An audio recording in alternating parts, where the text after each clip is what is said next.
Big boss అనుకుంటున్నట్లే కంటెస్టెంట్స్‌ని షేకాడించేందుకు సోనియాని పంపించేశారు. ఇక సోనియా అయితే ఇక ప్రేరణ, నిఖిల్‌లకు బండారం అంతా బయట పెడుతూ వచ్చేసింది.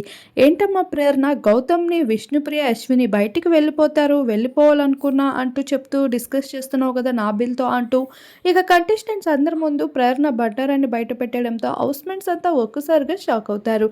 అలానే నిఖిల్, "పృథ్వీకి నువ్వు ఏమని నామినేట్ చేసావు? గ్లాస్ అది సరింగా పెట్టుకోవట్లేదు. వాడికి చాలా కేర్‌లెస్ ఉంది అని నామినేట్ చేసావు కదా!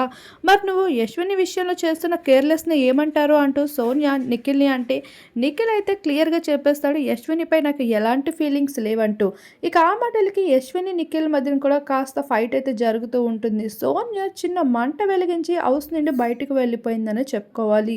ఇక సోనియా ఎంట్రీపై మీకేమనిపిస్తుంది కామెంట్ చేయండి. అలానే గౌతమ్, టేస్టీ తేజ, ఇక అవినాష్ వీళ్ళు ముగ్గురు తప్పించి మిగతా హౌస్‌మేట్స్ అంతా కూడా నామినేషన్‌లో ఉన్నారు.